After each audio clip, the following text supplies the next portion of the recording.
ఓం శ్రీ సాయిరామ్. తపోవనము భగవాన్ శ్రీ సత్యసాయి సచ్చరిత్ర నిత్య పారాయణ గ్రంథము 9వ అధ్యాయము. పేరు నేనుండగా భయమెందుకు. ఇందులో 5 టాపిక్స్. లారీ క్రింద పడిన బాలుడిని కాపాడిన విధము.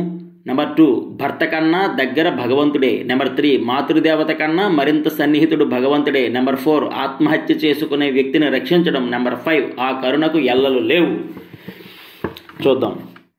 కస్తూరి గారు ప్రశాంత నిలయంలో స్థిర నివాసం ఏర్పరచుకున్న క్రొత్తలో అక్కడున్న కొద్దిమంది ఇళ్లకి అప్పుడప్పుడు స్వామి వచ్చి ఆనందం పంచిపెట్టేవారు. ఆ విధంగా సాయి భగవానుడు వారింటికి వచ్చినప్పుడు కస్తూరి గారు శ్రీమతిని స్వామి ఒక పాట పాడమన్నారు.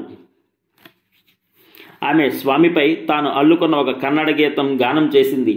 నిన్ను నంబి బందే ఎన్నకై బదిదరు ఘన మహిమని సాయినాథ.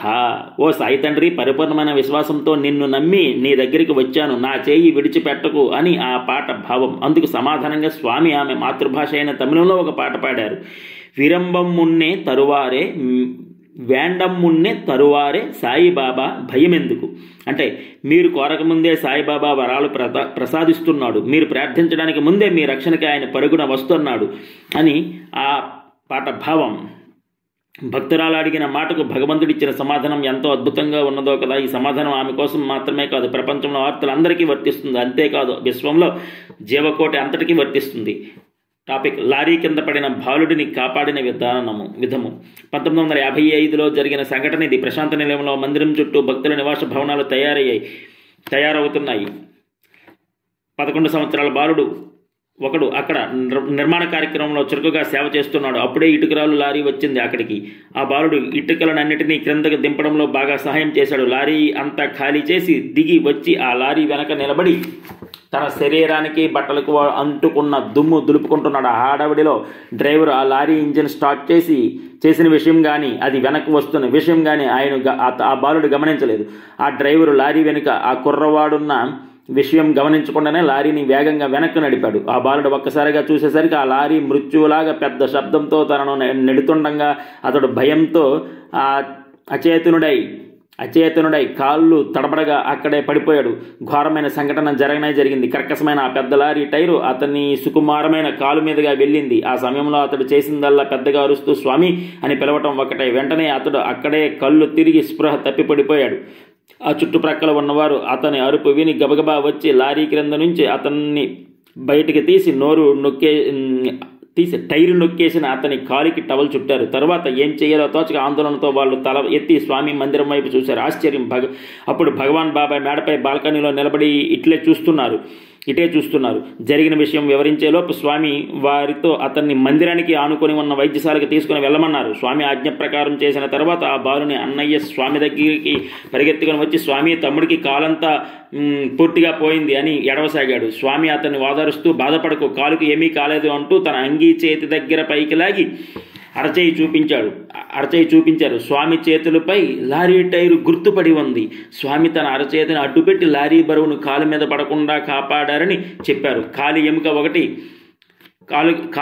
ఒకటి కూడా విరగకుండా ఉండడం చూసి డాక్టర్లు ఆశ్చర్యపడ్డారు. స్వామి దివ్య సంకల్పం వల్ల, అపారమైన కరుణ వల్ల త్వరలోనే ఆ బాలుడు పూర్తి ఆరోగ్యం పొందాడు.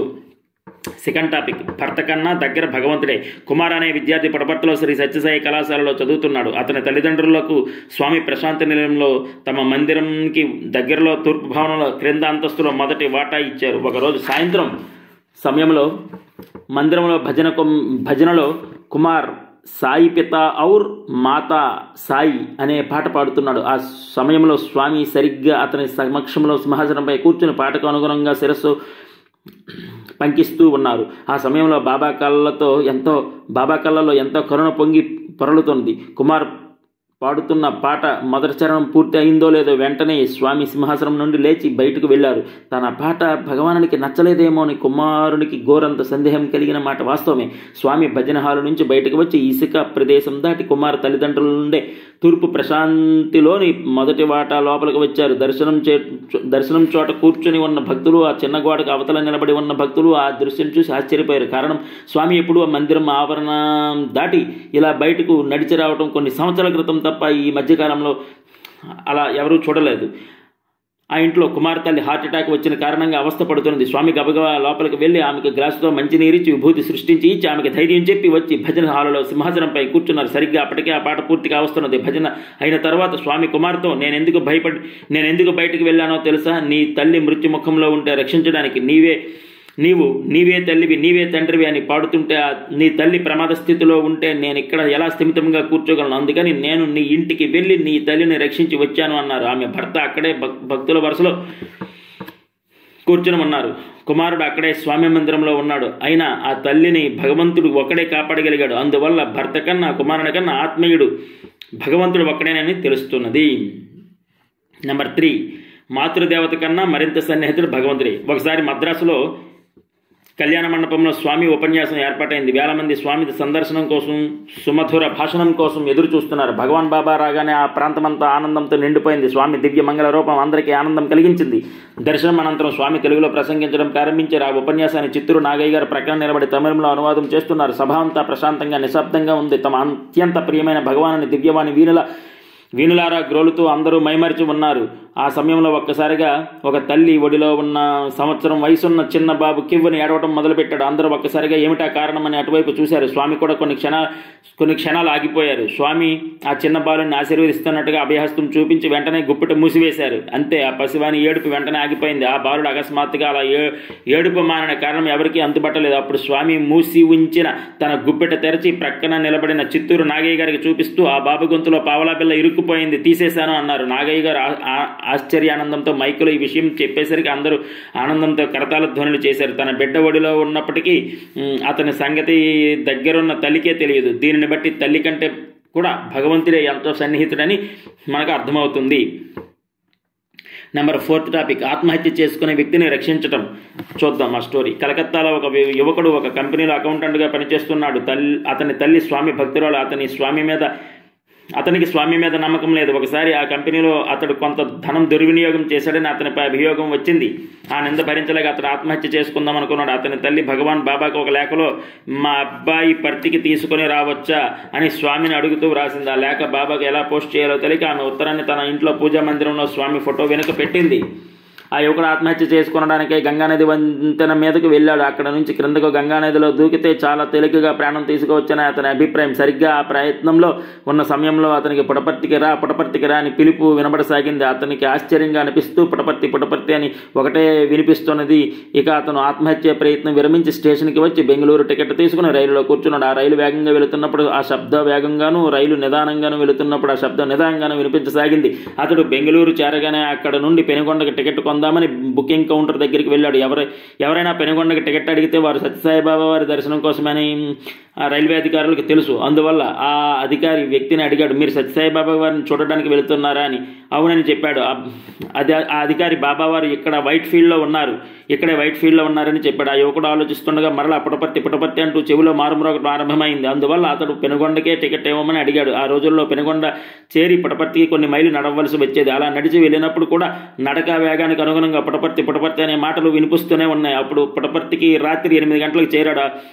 అంతకు 1 గంట క్రితమే అంటే 7 గంటలకు భగవాన్ బాబా పుటపర్తి వచ్చారు. ఒక పక్క బృందావనంలో వేసవ తరగతిలో జరుగుతుండగా అటువంటి సమయంలో స్వామి పుటపర్తికి ఆకస్మికంగా ఎందుకు వచ్చారో ఎవరికి అంతుపట్టలేదు. అందుకు సమాధానంగా వారితో స్వామి వేసవ తరగతులకి వచ్చే విద్యార్థులందరికీ బియ్యం కావలసి వచ్చింది, తాను బియ్యం తీసుకురా వెళ్ళడానికి పుటపర్తి వచ్చారని చెప్పారు. మరునాడు ఉదయం దర్శనం సమయంలో బాబా అతని దగ్గరికి వచ్చి కలకత్తా లోపలికి రా అని పిలిచారు. ఆ ఇంటర్వ్యూ రూమ్లో బాబా అతని ఆఫీస్లో అతనిపై వచ్చిన నింద గురించి భయపడవద్దని, అందుకోసమే ఆత్మహత్య చేసుకోవద్దని ధైర్యం చెప్పారు. బాబా అతనిని 9 రోజులు పుటపర్తిలో ఉండి వెళ్ళమని అన్నారు. తరువాత అతడు కలకత్తా వెళ్ళి మళ్ళీ తన ఉద్యోగంలో చేరాడు. ఆ విధంగా అతని తల్లి చేసిన ప్రార్థనను ఆలకించి స్వామి అతనిని ఆపద నుంచి కాపాడారు. గ్రేట్. 5th టాపిక్, ఆ కరుణకు ఎల్లలు లేవు. స్టోరీ చూద్దాం. ఒకసారి సత్యసాయినాథుడు బెంగళూరు నుంచి చిన్న కారులో పుటపర్తి వస్తున్నారు. స్వామి విద్యార్థి కారు నడుపుతున్నారు. వెనుక మరికొన్ని కార్లలో భక్తుల బృందాలు స్వామి కారును అనుసరిస్తున్నాయి. కొండలు, రాళ్ళు, రప్పలతో ఏకాంతంగా నిశ్శబ్దంగా ఉన్న ఆ దారి వెంట స్వామి కారు వస్తున్నది. సరిగ్గా అదే సమయానికి దారికి అడ్డంగా ఒక పెద్ద త్రాచుపాము వెళ్ళసాగింది. దానికి కొద్ది దూరంలోనే చూసిన ఆ విద్యార్థి కారును ఒక్కసారిగా ఆపటమా, లేకపోతే పామే కదా అని దానిపైనుంచి కారును పోనివ్వటమా అని సందిగ్ధంలో పడ్డాడు. వెనక్కి తిరిగి చూస్తే వెనక సీట్లో స్వామి యోగముద్రలో ఉన్నారు. సరే, స్వామి నిద్రిస్తున్నారు. హఠాత్తుగా కారు ఆపితే స్వామికి నిద్రాభంగం అవుతుందని అనిపించి కారుని పాము పైనుంచే పోనిచ్చాడు. ప్రశాంత నిలయం చేరుకున్న తర్వాత అతని కారు దిగి స్వామి దిగటానికి కారు తలుపు తీశాడు. స్వామి కారు దిగి వరండాలో వెళుతున్నారు. ఆ సమయంలో స్వామి అంగీపై వీపి మీద వెడల్పాటి మట్టి మరక ఉండటం ఆ విద్యార్థి గమనించి, స్వామి మీ షర్ట్ మీద మట్టి మరక అయింది అన్నాడు. అప్పుడు స్వామి, ఇందాక ఆ త్రాచుపామును రక్షించడం కోసం నేను టైర్ క్రిందకి వెళ్ళవలసి వచ్చింది అన్నారు. బాబా కరుణ అపారం అనంతం. ఓం శ్రీ సత్యసాయి పరబ్రహ్మణే నమః. ఓం శాంతి శాంతి శాంతి. 9వ అధ్యాయం successfully completed. Help ever, hurt never, love all, serve all, సమస్త లోకా సుఖనో భవంతు. Thank you.